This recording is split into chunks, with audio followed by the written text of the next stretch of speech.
একটু জানবো যে ডেঙ্গু জ্বরটা আসলে কি এবং এখন কেন আসলে একটু বেশি বৃদ্ধি পাচ্ছে। ডেঙ্গু জ্বর তো এটা একটা মশাবাহিত ভাইরাস জ্বর।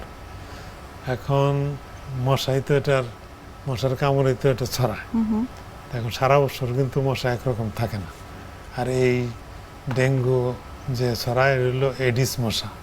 এই মশাগুলি কিন্তু স্ট্যান্ডিং ওয়াটারে তারা বংশ বিস্তার করে। তো বৃষ্টির সিজনে তো অনেক জায়গায় পানি জমে থাকে, বা একটা হলো বাসার ভিতরে যে জমা পানি আছে, মনে করেন ফ্রিজের পানি, এয়ার কুলারের পানি, কিংবা বাথরুমে বালতি পানি সন্ধ্যা রেখে দিল, এর তো সারা রাতে থাকে, আবার হয়তো সকালে ব্যবহার হলো, এখানে তো 6 থেকে 8 ঘন্টা।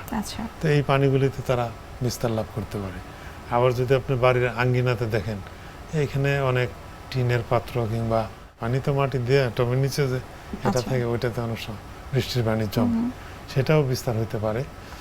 আর অনেকের যারা বড় লোক তাদের বাড়ির উপরে তো আবার ট্যাঙ্কি আছে, মানে সুইমিং পুলের ব্যবস্থা আছে, সেই পানি যদি তারা ওই পরিষ্কার না করে সেখানেও জন্ম নিতে পারে।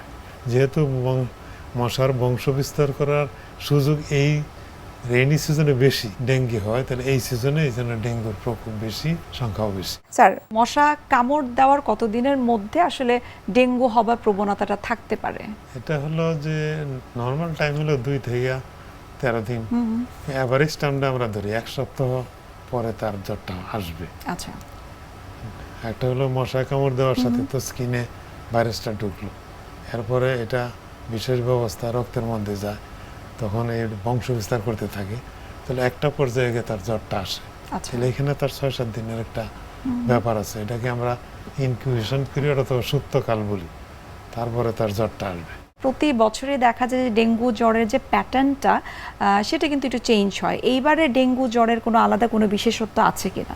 এইবার তো বেশিরভাগ ক্ষেত্রে দেখা যায় হাই ফিভার, হঠাৎ করে জ্বর আসছে 3-4 1-2 দিন থাকার পরে আর নাই, তারপরে হয়তো তার অন্য সমস্যাগুলি থাকে, শরীর ব্যথা, তারপর জয়েন্টে ব্যথা, মাথা ব্যথা, ঘুম হয় না, আবার লাল লাল দাগ পড়ে, ইচিং হয়, এই ধরনের ফিচারগুলি নিয়ে বেশিরভাগ আসে।